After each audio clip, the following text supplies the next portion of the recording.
창세기 21장입니다. 8절까지라고 되어 있는데요, 7절까지입니다. 1절로 7절까지. 제가 한 절, 여러분 한 절.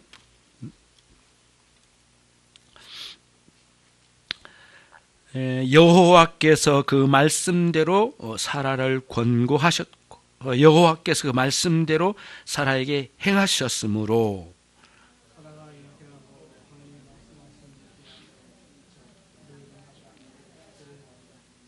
아브라함이 그 낳은 아들 곧 사라가 자기에게 낳은 아들을 이름하여 이삭이라 하였고,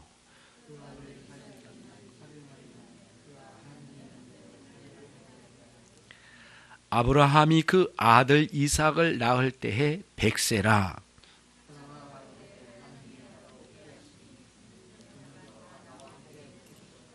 (7절을) 같이 합니다.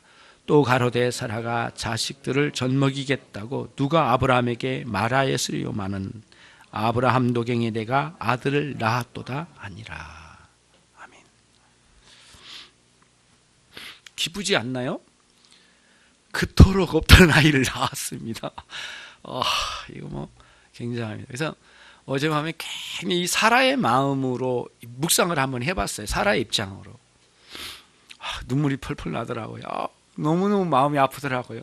왜냐하면은 오늘은 아브라함 시리즈 18번째이지만은 사실은 오늘의 주인공은 사라죠. 그렇죠? 근데 사라의 입장으로 이 본문이 기록되어 있어요. 어떻게 사라의 입에서 이런 말이 나올까요? 이야, 대단하죠. 굉장한 큰 역사가 아닐 수가 없습니다. 본문을 한번 보시면 1절은 마치 이 본문의 말씀의 주제와 같아요. 뭐라고 했느냐면은 여호와께서 그 말씀대로, 또 그 뒤로 가면은 여호와께서 그 말씀대로 심지어는 2절에서도 말씀하신 그 기한에, 그래서 말씀 2절에 걸쳐서 3번 말씀이 강조된 것을 봅니다. 그렇죠? 굉장히 말씀이 강조된 본문, 그리고 그걸 하나 먼저 염두에 두시고요. 그 위대한 역사에 아브라함의 반응을 설명했습니다. 3절로 5절까지네요. 아브라함이 그 아들을 낳은 아들을 주신 하나님께 이제 약속대로 그 이름을 이삭이라고 지었고, 낳은 지 8일 만에 어떻게 했어요? 이제 할례를 베풀었다. 그래서 하나님 앞에 그 언약의 말씀대로 이렇게 이제 순종해 나가는 장면이 나와요. 어떤 면에서는 이 아브라함이 되게 무덤덤한 것 같은 느껴져요. 전혀 뭐 감격도 없는 것 같고, 엄청난 감격과 함께 그 이름을 이삭이라고 짓고, 그리고 할례를 베푸는 거죠. 그때 뭐 엄청나게 눈물겨운 그러한 할례가 아니었을까, 아마 그런 거를 이제 느낍니다. 그리고는 6절로 7절은 사라가 노래합니다. 사라의 신앙 고백이기도 하고 사라의 노래이기도 합니다. 보면은 6절 7절 보십시오. 하나님이 나로 웃게 하신 듣는 자가 다 나와 함께 웃으리로다. 하나의 찬양입니다. 찬양. 그리고 사라가 자식들을 젖먹이겠다고 누가 아브라함에게 말하리였으려마는. 다시 말하면 우리 말로 좀 바꾸면, 더 쉽게 바꾸면, 이 세상에 어느 누가 사라가 아들을 낳아 젖먹이리라는 것을 장담하였느냐, 누가. 이 말씀 뭐예요? 사라 자신도 장담 못했다 이거예요. 나도 장담 못했고 세상에 어느 누가 사라가 젖먹이리라고 하는 것을 누가 장담했겠는가. 하나님의 위대한 역사를 보는 거죠. 근데 사실은 이 찬양에 배어있는 그 깊은 내용으로 가면은 굉장히 마음이 이렇게 저려하는 거 있어요. 느껴져요. 이게 뭐냐면은 여러 가지 그 일도 있지만 사라에게 있어서는 결혼 70년 세월이거든요. 지금이 결혼 70년 세월이에요. 한 30세에 결혼한 걸 가정하고 하는 말입니다. 대략 30대 초반, 그 다음에 20대 후반에 결혼을 했더라고요. 그때 당시 주로. 근데 사라가 몇 세에 결혼했는지는 나오지는 않지만 한 30대에 결혼했다고 해서 지금 아브라함이 100세 됐으니까 70년 세월에 무자식의 서러움으로 살았던 겁니다. 이 불임이라고 하는 장애물이 그 사라의 인생에 얼마나 걸림돌이 되었는지요. 아픔이었죠. 그래서 아브라함 남편과 약속했습니다. 우리 떠나주고 우리 어디로 갈지 모르지만 가면 여기저기 돌아다니면 위험한 때가 있습니다. 자식도 없는데 우리 서로 남편 아내라고 하지 말고 누이 동생이라고 이렇게 이야기합시다. 그래서 이태로울 때 모면하자 뭐 이런 약속까지 했다고 그랬잖아요. 그러니까 그 사라와 아브라함의 인생의 큰 장애물이에요. 70년 세월의 장애물이에요. 그리고 가나안 땅에서의 24년 장애물이에요. 다 허락해 주셨어요. 다 주셨어요. 가나안 땅 다 주셨어. 주신 땅을 다 돌아다녀 봤어요. 예, 방황하며 다 방랑하며 다 돌아 남방 끝에까지 다 돌아보고 심지어는 그게 모자라가지고 어디까지 갔어요? 애국까지도 갔다 왔어요. 이게 뭐 다 갔다 온 거죠. 그 일대를 다 이제 이 중동 지역을 다 돌았다고 해도 과언이 아니에요. 고향으로부터 시작하면 뭐 다 가본 거죠. 그러나 자식이 없는 이 아픔은 가는 곳마다 사라의 마음을 희업하는 진짜 고통스러운 아픔을 주었단 말이죠. 애굽으로 갔을 때에는 애굽의 바로 왕의 첩이 될 것 같은 위태로운 상황, 위태로운 것만이 아니라 사실은 거기에는 강한 이 수치심이 사라로 하여금 처절하게 슬픔으로 만들어 갔을 거예요. 자식이 없는 이 이웃 하나만으로 자기 자신이 이런 바로왕의 첩이 될 것 같은 이런 위태함과 수치심과 자신 안에 무너진 자존심, 그리고 얼마나 많은 사람들이 사라를 존경하는 마음으로 왔을까요? 근데 오늘은 애굽 왕의 첩이 된다고 하는 이 비극적인 상황을 맞이했을 때에 이 사라가 느꼈을 슬픔은 우리가 감당하기 어려운 거였던 것 같아요. 그리고 그것뿐입니까, 여러분? 예? 애굽의 여종인, 애굽의 노예였던 하갈을 데려와서 정말 견딜 수가 없고 기다림이 지쳐서 이제는 사라가 몸종을 아브라함에게 보내주어서 아이를 낳으면 그 낳은 아이도 어차피 그 여종도 자기 몸종이고, 그리고 그 몸종이 낳은 아이도 자기 몸종이겠으니까 결국은 그가 낳은 자식도 자기 몸종일 거라, 자기의 어떤 직접적 관련된 종일 거라고 생각을 했지만은 정반대로 나왔어요. 오히려 아들을 낳자마자 하갈은 자기의 여주인을 아주 멸시하고 아주 그 얕잡아 보는 이런 상황에 접한 거예요. 그러니까 애굽의 가장 높은 자리에 있는 왕이 가장 커다란 수치심을 불러일으켰을 뿐만 아니라 애굽의 가장 천한 몸종이 사라의 마음을 슬프게 만든 거죠. 예. 그리고 어떤 연유인지는 모르지만은 이제 마므레 상수리 숲의 근처에서 살던 아브라함이 사라와 함께 그 소돔성의 멸망으로 이후에 환경적인 변화 때문인지, 아니면 그 일대 그 주변에 살던 사람들이 마므레 상수리 나무 근처로 밀려와가지고 너무 많은 사람들이 들어와가지고 양떼를 치기가 너무 어려워서 도저히 여기서 사업을 이어갈 수 없다라고 생각을 하고 그랄 지역으로 밀려났는지는 모르겠어요. 아무튼 그랄 지역 해쪽 속, 우리가 세계사에서 배우는 히타이트족, 세계 최초로 철기 문화를 가졌던 히타이트족의 어떤 그런 그 강력하고 무자비한 이 민족의 속으로 무릎 꿇고 들어가야만 하는 그런 아주 그 안타까운 상황으로 그랄 지역으로 갔는데, 거기서도 역시 이제 아비멜렉이라고 하는 그랄 왕이 또 다시 한번 인생의 말년에 이렇게 노년에 수치심을 또 불러일으키는 또 한 번의 그 안타까운 상황을 당해요. 또 다시 아비멜렉이 이제 뭐랄까요, 그 아비멜렉이 이 첩으로 맞이하려고 하는, 받아들이려고 하는 그런 아주 비극적인 일을 다 감당을 해요.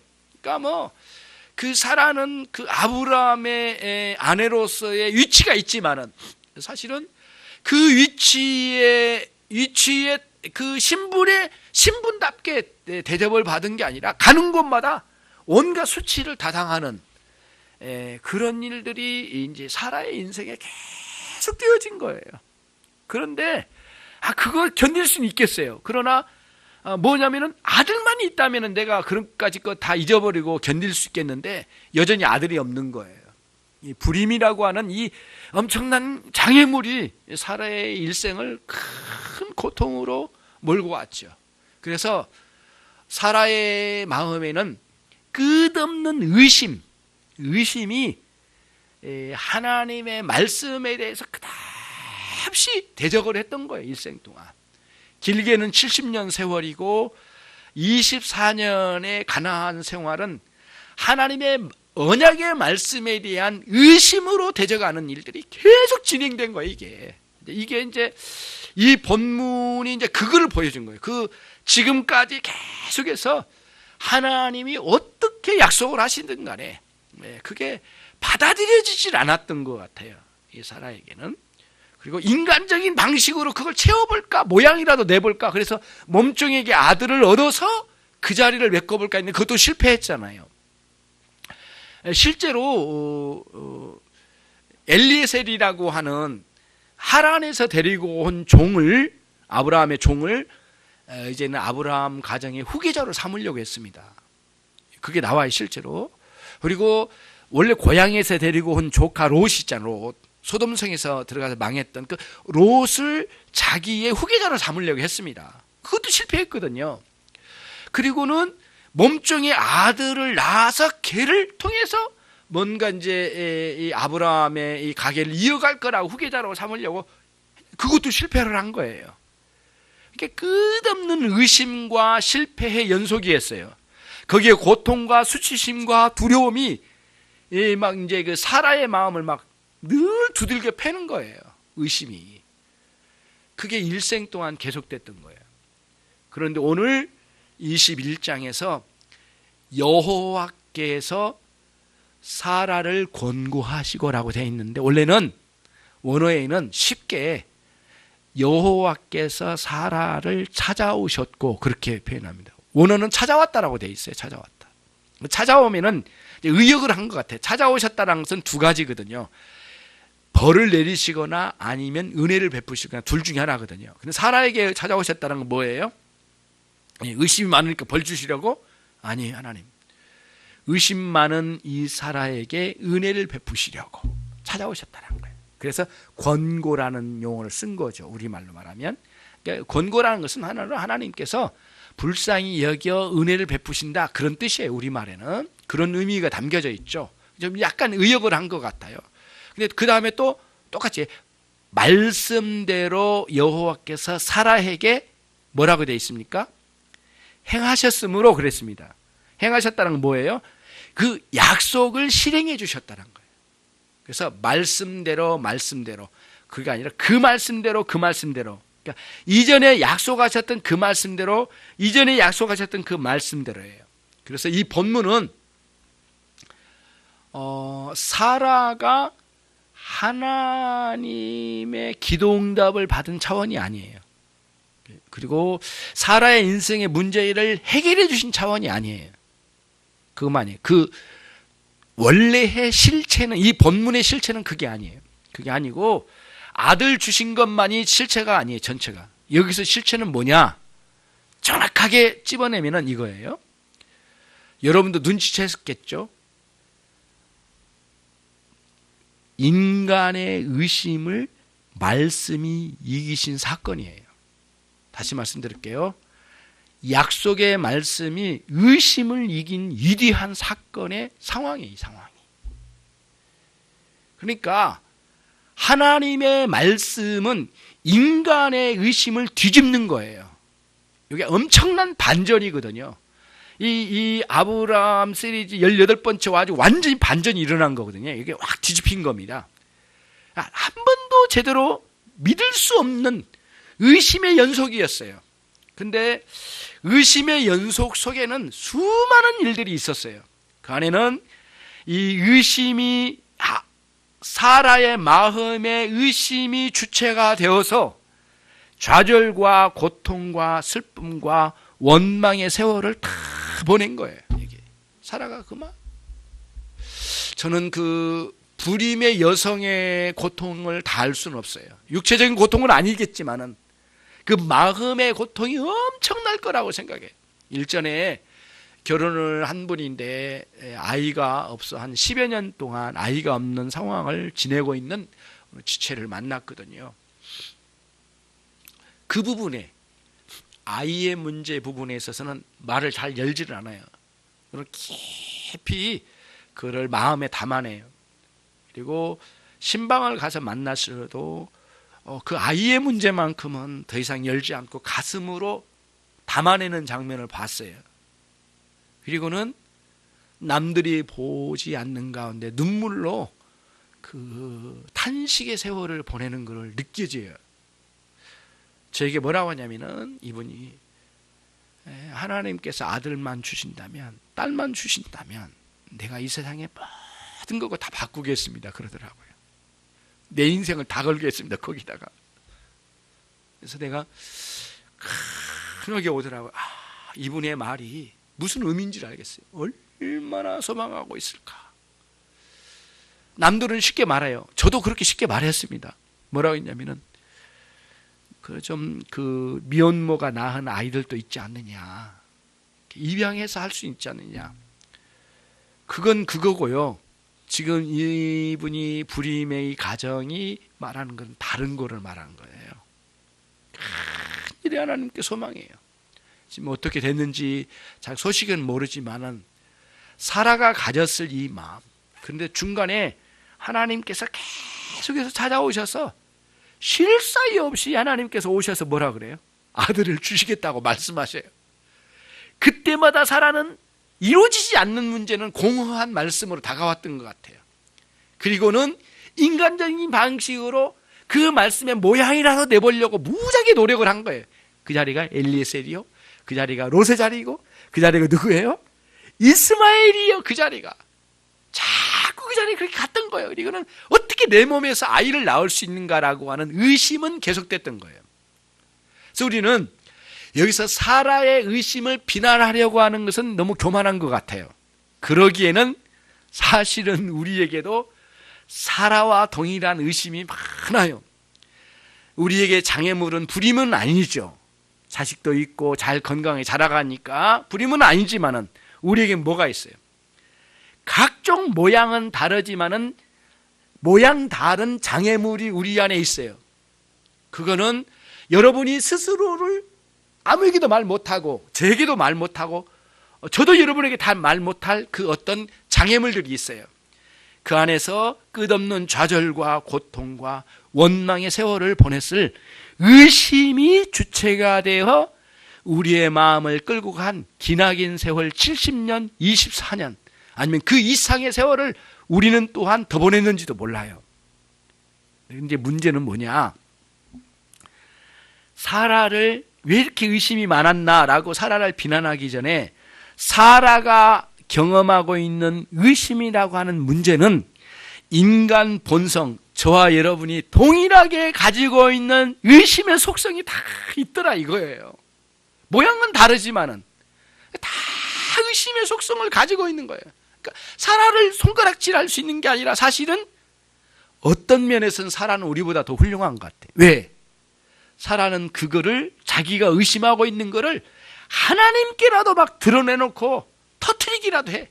원망이라도 해.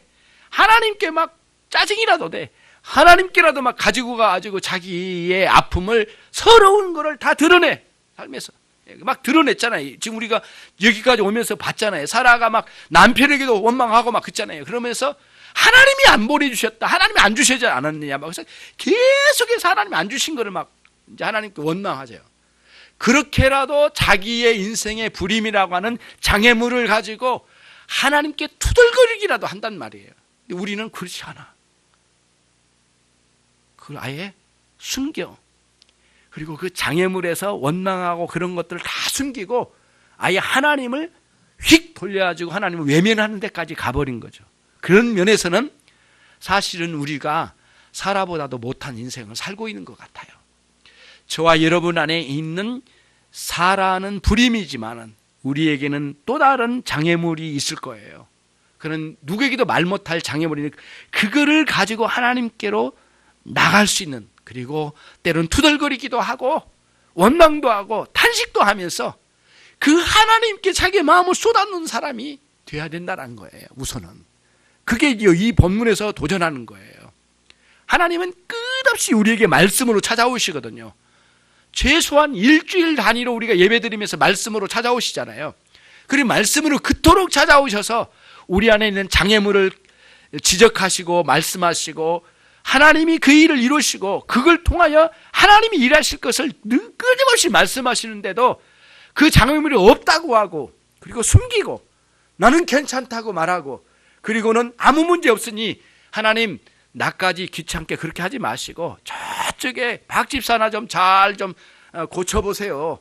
내 인생은 내가 알아서 할 테니까. 이런 식으로 우리들이 하나님 말씀으로 찾아오신 하나님을 외면하고 자꾸 감춰가는 그런 우리의 비겁한 모습들이 어떻게 보면 사라보다도 못한 모습으로 살고 있지 않은가, 이렇게 우리가 보는 거죠.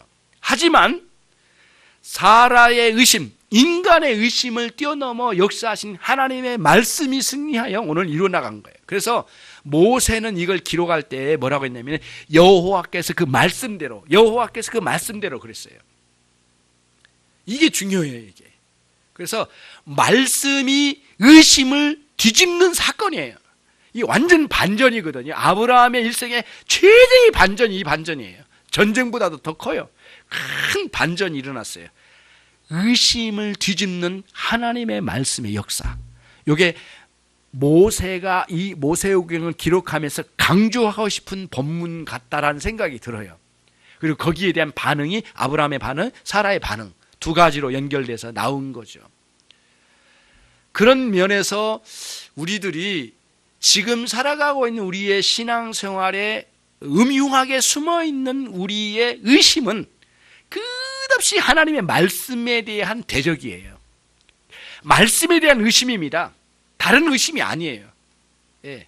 다 가면 말씀의 의심이에요. 그리고 그 말씀의 정점에는 하나님이 계셔요. 그리고 말씀이 육신이 되어 이 땅에 사람의 몸을 입고 오신 예수 그리스도가 그 정점에 계세요. 그러니까 항상 그래요. 우리의 이런 사건 저런 사건, 이런 장애물 저런 장애물이 우리의 인생에 있어요. 그 문제를 가지고 아파하고 슬퍼하고 원통해하고 탄식하면서 의심의 마음을 키워갈 때마다 그 의심은 어디로 간다고요? 그 장애물의 문제가 아니에요. 그걸 기반으로 어디로 간다고요? 하나님의 말씀에 대한 대적으로 가는 거예요. 그래서 결국은 그 말씀에 대한 의심으로 치달아요. 그리고는 결국에는 그런 의심에 계속해서 모아진 것이 어디로 가냐? 말씀이 육신이 되어 이 땅에 오신 예수 그리스도를 신뢰하지 않는 곳으로 우리를 이끌어 간다는 거예요. 의심이라고 하는 게. 그런데 놀라운 거는 하나님의 말씀은 반드시 의심을 이기고 승리하신다는 거예요. 이게 이제 이 본문에서 큰 우리에게 주는 메시지입니다. 그거를 오늘 우리들은 이제 이해를 해야 된다. 이 본문에서 다른 게 아니라. 그래서 개인적으로 기도응답을 받았네 안 받았네 이것도 감사하고 너무 감사하고 찬양할 문제이지만은 그 이상은 뭐냐면은 어떤 문제가 해결됐어. 이 불임의 문제가 해결됐어. 아이를 낳았어.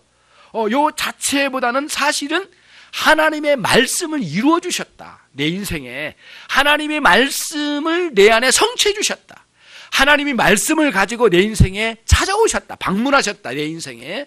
그게 이 본문에서 큰 강조점이라고 보여지는 것이죠.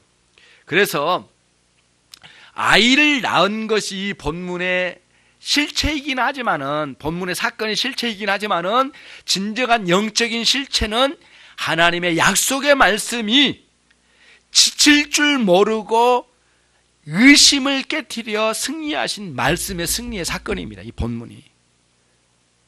그래서 우리도 동일하게 하나님께서 말씀으로 찾아오시고 방문하시고, 권고라고 있는 방문입니다. 말씀으로 우리 안에 찾아와 방문하시고 말씀으로 당신이 우리 안에 인생에 일하심으로 오늘 또 살고 내일 또 사는 겁니다. 그러니까 아브라함과 사라의 인생에 이와 같이 역사하신 것과 동일해요. 오늘 또. 예. 그러면 아브라함은 그 말씀 안에서 하나님을 보았고, 아브라함은 그 말씀 안에서 언젠가는 오실 메시아를 바라봤어요. 그래서 예수님께서도 말씀하셨어요. 아브라함은 나의 때를 기다리다가 갔다. 그렇게 고대하며 살다가 갔대, 아브라함이. 그게 예수님이 하신 말씀이에요. 그러니까 아브라함의 기대는 예수님이에요. 예수님. 하나님께서 보내주신 구속주, 그분을 향한 큰 기대감으로 살았던 거죠. 어떤 방식으로 그냥 가업만을 이어갈 후손이 아니라 어떤 방식으로 구속주가 우리의 이 민족에 이렇게 보내주실지 그런 기대감이 있었던 거거든요. 항상 그런 기대감 속에 살았던 게 아브라함의 일생이었거든요. 의심은 끝없이 우리의 장애물을 발판으로 해서 의심은 하나님의 말씀에 도전합니다. 여러분과 저에게 뽑혀지지 않는 24년 70년 동안 뽑히지 않는 의심의 장애물이 하나의 걸림돌이 되어서 자꾸 그 자리에 넘어지신 여러분, 그 넘어진 자리가 있어요. 그 자리가 꼭 있어요. 지독하게 뽑히지 않는 그 뽑히지 않는 장애물을 여호와께서 그 말씀대로 언젠가는 뽑으시고 해결해 주신 위대한 역사가 있을 줄로 믿습니다. 끝없는 싸움같이 여겨졌던 원망과, 거기서 나오는 원망과 슬픔과 좌절과 고통들이 있을 거예요. 수많은 사람들이 손가락질하고, 그리고는 애굽의 왕이 첩으로 빼앗아갈 것 같고, 그리고 이 그랄 왕이 또다시 이 노년의 또 아브라함의 아내를 첩으로 데려갈 것 같은 상황에 이 모진 세월을 보내면서 아브라함과 사라는 온몸이 다 갈기갈기 찢겨진 거죠. 완전히 그 가루가 되듯이 더 이상은 인생의 자존심이란 것도 다 무너진 것 같은 그런 생애를 살아왔던 거죠. 예. 그런 생애를 살아왔던 거예요. 거기에 하나님이 끝없이 찾아오셔서 함께 하시면서 말씀을 의심하는 사라에게 끝없이 또 주시고 또 주시고 또 주셔서 이 사라를 이끌어내시고 그 사라에게 크게 부어주시는 위대한 사건을 저와 여러분이 함께 이 장면에서 보고 있다는 것입니다. 그게 이 본문의 내용이에요. 여러분 한번 생각을 해보세요. 이 사라의 의심은 하나님의 말씀에 대한 의심이었어요. 그렇죠? 그런데 하나님은 사라에게 서운하게 대해 주신 건 한 번도 없어요. 오히려 말씀으로 약속하여 끝없이 위로하고 이끌어 주셨어요. 근데 오히려 하나님과 멀리 떨어져 있는 애굽의 왕 바로 같은 이런 인간들이 두려움과 아픔과 배고픔 속에서 최고의 수치심을 불어넣어 줬어요. 그때 사라는 그거를 다 뒤집어 쓰면서 하나님을 향하여 원망했겠죠. 하나님은 그에게 원망 들을 만한 것을 주신 적이 없으신데 오히려 이런 곳에 수치를 받고 하나님에게 원망하는 일들이 많이 있었어요. 이게 우리들의 모습이에요. 하나님은 은혜로 찾아오신데 우리의 생활 가운데서 많이 쏟고 사기당하고 거기서 아픔 당하면서 그걸 가지고 하나님께로 나가는 거예요. 원망하는 거예요. 근데 그 가운데 뭐에 걸쳐요? 하나님의 말씀에 걸려드는 거예요. 그래서 항상 우리의 신앙은, 우리의 사건은 다양하고 모양은 달라요. 이게 다양하게 우리를 공격해 온 것들은 다양해. 근데 모양은 다양하지만 항상 우리는 하는 것이 뭐냐면 말씀에 대한 의심이에요. 우리의 의심은 말씀에 대한 의심으로 대척점에 두고 늘 싸워가는 것이 우리들의 삶이라는 거예요. 그게 우리들의 본 모습이라는 거예요. 사라가 보여준 모습이기도 해요. 예. 그런데 하나님은 이거를, 하나님이 여기에 물러나지 않으셔요. 한 번도 물러나지 않으시고 포기하지 않으시고, 그리고 사라를 포기하지 않으시고 사라의 그 의심 많은 사라를 팽개치고 다른 여인을 취하여 당신의 말씀을 이루어 가신 게 아니라 끝까지 주님은 찾아오시고 또 찾아와 말씀하시고 다독거려서 사라에게 당신의 말씀을 완전히 성취시켜 주셔서 말씀이 의심을 이기는 위대한 사건을 오늘 이 본문에서 보게 됩니다. 저와 여러분의 인생에 하나님의 말씀이 여러분의 의심을 뒤집고 역사하여 이기시는 위대한 역사가 있기를 주님의 이름으로 축원합니다. 그 하나님의 말씀이 여러분의 인생에 방문하시고 그 하나님의 말씀으로 여러분의 인생에 성취하신 위대한 역사가 있기를 주님의 이름으로 축원합니다. 결국에는 장애물들이라고 하는 것들이 모두 산산조각이 나고 사실상은 그 장애물은 우리 인생의 허상이었다는 것을 깨닫게 되는 거예요. 아무것도 아니었구나 이게. 근데 문제는 뭐냐면은 하나님의 말씀이 우리 의심을 깨고 승리하기 전까지는 하나님의 말씀이 공허한 말씀으로 들려질 수밖에 없어요. 우리의 믿음의 연약함이거든요. 의심으로 살아가는 사람들에게는 수많은 하나님의 말씀이 공허한 소리밖에 안 들려요. 그런데 놀랍게 그 말씀으로 의심을 깨고 이기시면 엄청난 생명력으로 그 말씀이 다가오는 거죠. 그렇죠. 마치 말씀이 육신이 되어 인류사로 치고 들어오신 예수님처럼 하나님의 말씀이 여러분의 인생사에 그 장애물을 깨고 들어오셔서 놀랍도록 말씀을 성취하신 위대한 역사가 있으실 거예요. 지금도 그 일을 계속하고 계시니까 우리가 그 의심 속에 갇혀버리면 모르지만은 우리가 조금만 그 의심을 깨고 뭔가 눈을 열고 하나님의 말씀에 집중해 가면 그 말씀이 여러분의 인생을 지금 계속해서 이루어 가시고 성취하시고 이끌어 가신다는 거예요. 근데 사라의 인생의 경험을 보면 단 한순간도 말씀이 지거나 넘어지거나 물러서지 않았어요. 하나님 계속 오셨어요.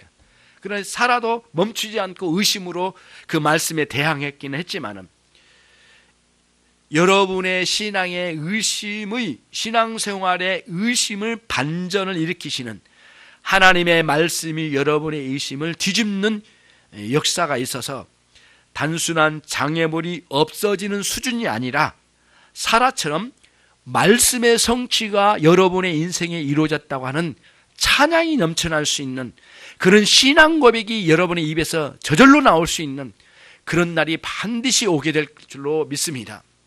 어떤 때는 장애물이라고 여겼던 게 나의 허상이었다라는 것을 깨달음으로 올 때도 있고요.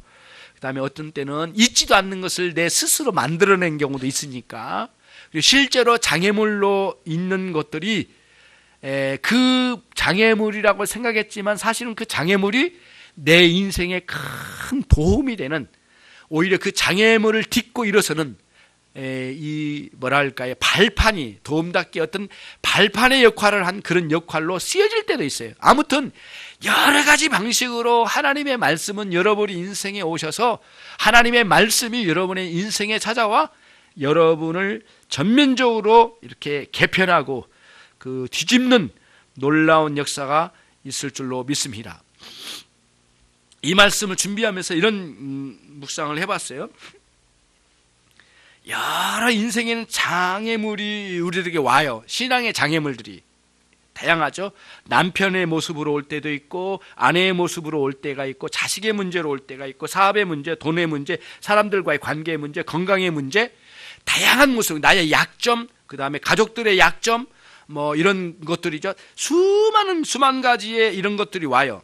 근데 그 장애물을 잘 들여다보면 그 안에는 숨은 그림이 있어요.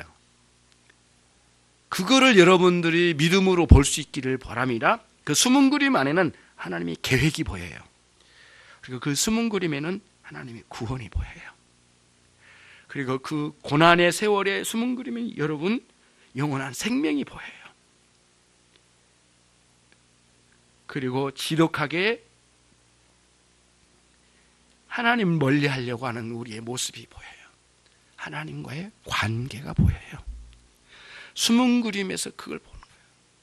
고난의 세월을 많이 지나왔는데 그 숨은 그림이 예수님으로 나타났어요. 이게 성경의 전체적인 결론이에요. 여러분, 너무 힘들고 어려운 많은 인생의 장애물이 있을 거예요. 건강일 수도 있고 나와 관계된 사람일 수도 있고 그토록 사랑해줘야 할 부모일 수도 있고 자식일 수도 있고 그토록 아름다운 사랑을 실현시켜야 할 아름다운 우리의 남편과 아내가 돼야 되는데 그렇지 못할 수도 있어요. 여러분, 너무 고생 많으셨어요. 그러나 그 안에는 숨은 그림이 있어요. 하나님의 이대한 구원의 계획. 만약에 그런 게 없었더라면 일찍 저 세상으로 가고 일찍 세상으로 튀어나가서 하나님과 상관없이 막 살았을 그런 인생들이었어요. 그런데 그 아픔을 적절하게 두시고 나를 하나님과의 관계에 적절하게 묶어두시고 뒤로 갈 수도 없고 앞으로 못 가는 안타까운 상황에 놓여져 있을 거예요. 보이질 않아요, 인생이. 근데 그 안에는 숨은 그림이 작동하고 있었어요. 하나님의 구원의 계획. 하나님이 우리 가정을 이끌어 가시려고 하는 놀라운 그림이 있어요. 때로는 우리 성도들의 가정을 만날 때 성도들이 말하죠. 목회자님, 제가 대답을 못하는 거예요. 그냥 그 안에서 대답을 못하고 있는 내 모습이 너무 아픈 거예요. 그냥 어떻게 해야 할지 모르죠. 이 목회자도 대답하지 못했던 그 숨은 그림을 성령께서 말씀으로 찾아와 여러분들에게 보여주실 때 오늘 사라처럼 그런 찬양을 꼭 올릴 수 있기를 바랍니다. 같이 봅시다. 6절과 7절. 하나님이 나로 웃게 하시니 듣는 자가 다 나와 함께 웃으리로다. 또 가로되 사라가 자식들을 젖먹이겠다고 누가 아브라함에게 말하였으요마는 아브라함 노경에 내가 아들을 낳았도다. 이게 사라의 노래. 사라의 찬양이거든요. 저는 간혹 이런 유혹이 한번 있어요. 유혹이라기보다는 생각이 있는데 찬양시를 막 짓고 싶더라고요. 예, 지금 지으라고 하면 몇 가지 지을 수 있어요. 많이 마음에 둔 거 있거든요. 사라의 찬양, 이걸로도 충분히 찬양 가사로 만들 수 있으려고 생각해요. 이 배경을 다 가지고 요걸 가지고 곡을 짓는다면 충분히 만들 수 있을 것 같아요. 여러분, 사라의 찬양을 만납니다. 사라의 찬양이 여러분의 찬양이 되기를 바라고요. 하나님이 여러분 이기십니다. 하나님이 여러분 이기셔요. 우리가 하나님 이길 수가 없어. 하나님의 말씀이 여러분 의심을 이겨요. 말씀이 여러분의 의심을 이겨요. 여러분의 서러운 눈물이, 여러분의 탄식의 눈물이 회개의 눈물, 감사의 눈물로 큰 변화가 있는 인생의 혁명이 일어나기를 바랍니다. 그러려면은 사라와 같이 하나님께로 그 장애물을 가지고 가세요. 방식은 기도, 탄식, 통곡, 하나님께로 그걸 가지고 가요. 그 장애물을 옆에 집 아줌마에게 가지고 가면 안 돼. 주변 사람들에게 가져가서는 해결이 안 돼. 투덜거리더라도 하나님께 투덜거리는 거예요. 예. 솔직히 말한 거다. 못 살겠습니다. 도대체가 하루를 더 못 살겠습니다. 이게 하나님 살 수 있겠습니까? 이 상황으로 말할 수 있죠. 기도로 가는 거죠. 그리고 한편으로 또 말해요. 내 영혼아 낙심하지 말라. 시인처럼 낭망하지 말라. 내 영혼아 낭망하지 말지어다. 그러면서 또 위로해주고 또 가서 또 하나님께 탄식해요. 하나님, 솔직히 까놓고 이야기해 봅시다. 이 장애물을 안고 내가 어떻게 살아갈 수 있겠습니까? 하나님, 하루를 더 살아가면 너무 하나님 잔인하지 않습니까? 탄식하고 이렇게 갈 수 있어요. 이게 사라의 방법이거든요, 여러분. 근데 우리의 방식은 숨겨. 숨긴다는 건 뭐냐면 하나님께로는 안 가지고 가고 자꾸 주변으로만 가지고 가. 이 사람 저 사람. 이 사람도 힘들고 저 사람도 힘들어. 남편도 힘들고 아내도 힘들고 자식들도 힘들어. 자꾸 사람에게만 가지고 가지고 이 상황을 말할 뿐이지 하나님께로 안 가지고 간 게 우리의 약점인 것 같아요. 근데 사람은 정반대예요. 대놓고 말해요. 여호와께서 너에게 자식을 주지 않았습니다. 이것 때문에 내가 지금 속상한 거 아닙니까? 그래서 이스마엘을 낳고 이후에 하갈이 멸시할 때 그 말 했잖아요. 당신 때문입니다. 뭐 이렇게 말하고 막 아브라함에게. 그러면 그게 뭐예요? 여호와께서 내게 자식을 주지 않으므로 내가 이 서러움을 당합니다. 하나님께로 막 터놓고 이야기하는 거예요. 이게 우리들이 사라의 어떤 면에서는 솔직한 면에서는 사라가 우리보다는 앞선 것 같아요. 충분히 앞선 것 같아요. 그런 차원에서 우리가 가지고 갑시다. 여러분의 장애물이 뭐예요? 저희가 말하지 않아도 돼요. 하나님께로 가지고 와서 막 쏟아놓는 거예요. 그래서 하나님 솔직히 까놓고 말합시다. 나 오늘 이 기도를 하지만 사실 나는 내일 더 못 삽니다. 이 상황으로는. 이렇게 결단을 하고 때로는 금식으로 나가기도 하고 철야로 하기도 하고 단식으로 가서 하나님께 이 도저히 더 이상 넘어설 수 없는 이 아픔을 꺼내놓고 하나님께 나갈 수 있는 사라와 같은 신앙으로 나가는 거죠. 그리고 철저하게 하나님 말씀으로 깨져야 돼요. 부서지고 깨어지고. 그래서 하나님께서 이 의심을 깨부시는 말씀의 승리가 여러분의 인생에 있으시다면 정말 위대한 역사가 우리의 인생 가운데 성취되는 거죠. 하나님이 이기셔요. 우리가 이길 수가 없어, 하나님을. 근데 하나님은 힘과 완력으로 안 하셔. 항상 사랑과 인자하심으로, 온유함으로 하셔. 그게 이제 특징이에요. 그렇게 하신 거죠. 자, 그러면은 말씀을 정리를 해볼게요.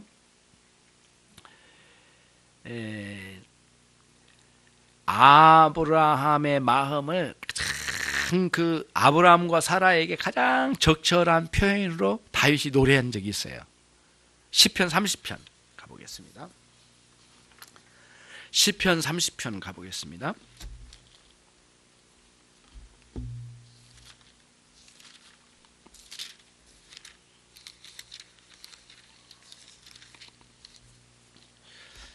이 말씀이 결론이 될 것 같습니다. 시편 30편 보셨죠? 찾으셨죠? 11절 같이 읽겠습니다. 주께서 나의 슬픔을 변하여 춤이 되게 하시며 나의 베옷을 벗기고 기쁨으로 띠띠우셨나이다. 이 시 제목을 한번 볼까요? 다윗의 시. 그 다음에 뭐라고 했어요? 성전 낙성가. 무슨 뜻일까요? 큰 성전을 지어놓고 그 다음에 처음으로 예배할 때 헌당식을 한단 말씀 들어본 적이 있으시죠? 그겁니다. 그러니까 사실은 다윗은 시를 지었지만 다윗은 그 헌당식에 참여해보지는 없었잖아요. 다윗이. 그렇죠? 그러면 뭐냐면 성전을 지은 사람은 누구예요? 다윗의 아들 솔로몬이 지었거든요. 이게 다윗은 경험한 적이 없어요. 근데 다윗이 자기의 인생에서 원수들로부터 구원받고 자기 인생이 바뀌어진 거예요. 그리고 이 시를 쓴 거예요. 그런데 이게 후대에 성전 낙성가로 딱 맞는 거예요. 이 말씀이. 모든 것을 이긴 거예요. 이 악한 물을 다 물리치고 성전을 지을 수가 있었어요. 그전에는 성전이 뭐예요? 성막도 빼앗기고 거기에 법궤도 빼앗기고 완전히 성전이 거지처럼 돼버렸거든요. 이게 완전히 엉망이 돼버렸어요. 이게 다윗이 막 엉엉 울어요. 그거 가지고. 그 성막을 찾으러 갔는데 그 나무 밑에 그 이파리에 그리고 흙덩이 사이에 묻혀 있는 거예요. 그러니까 너무너무 속상했어요. 성막이 그렇게 무너져 있는 걸 보고. 그래가지고는 막 어찌할 뻔을 몰라요. 그걸 다 털어가지고 가지고 와 예루살렘을 가지고 오잖아요. 그리고 법궤를 가지고 오잖아요. 그러니까 아브라함이 왕으로 등극하고 첫 번째 사역이 뭔 줄 아세요? 법궤를 가지고 온 거예요. 법궤를. 그게 최고의 자기의 사명이었어요. 최고의 기쁨. 다른 건 필요 없어요. 지금 법궤를 먼저 가져온 거예요. 그래서 성막을 안정하게 하고 그중에 그거를 못 견디겠어요. 이제는 뭐예요? 성전을 지어야 되겠어요. 하나님 허락하지 않으셨지만은 아들에게 주신 거죠. 그러면서 이 본문이 쓰여진 거예요. 11절 여호와께서 나의 슬픔을 변하여 변혁을 시켜 춤이 되게 하시고 베옷을 벗기고, 베옷은 뭐예요? 장례식장에 입는 옷이겠죠.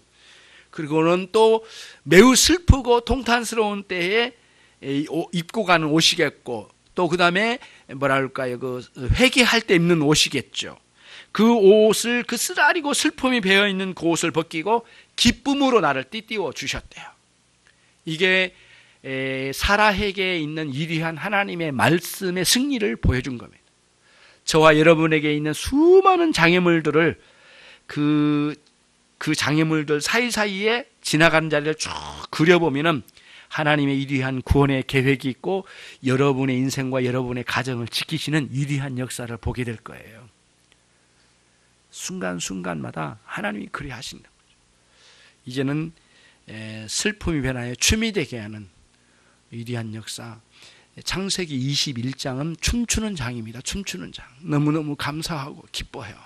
모든 슬픔을, 고단한 인생의 길을 다 이기고 주님이 말씀하신 대로 우리를 구원하셔서 위대한 하나님의 나라의 백성으로 여러분을 삼으신 줄로 믿습니다. 하나님 아버지 감사합니다. 많은 세월 동안 당신의 백성들이 당했을 수많은 인생의 고통거리, 장애물들을 경험하며 하나님의 위대하신 말씀의 승리를 이제서야 경험하며 이 창세기 21장은 여호와의 승리를, 그리고 말씀의 승리를, 우리 안에 있는 믿음을 죽이고, 아니 의심을 죽이고 승리하신 위대한 역사를 보여주셨습니다. 하나님 아버지, 그 말씀대로 찾아오시고 그 말씀대로 성취해 주신 위대한 이 일을 보면서 우리의 인생 가운데 말씀으로 찾아오셔서 그 말씀이 육신되어 우리 가운데 찾아오셔서 우리를 구원하신 그리스도와의 만남을 이루는 위대한 역사를 우리 가운데 성취해 주신 하나님 감사합니다. 이 이후에 지속적으로 영원토록 그리스도와의 관계 속에서 이 말씀이, 오늘의 이 말씀이 영원한 찬양거리가 되게 해 주시옵소서. 예수 그리스도의 이름으로 기도 올리옵나이다. 아멘.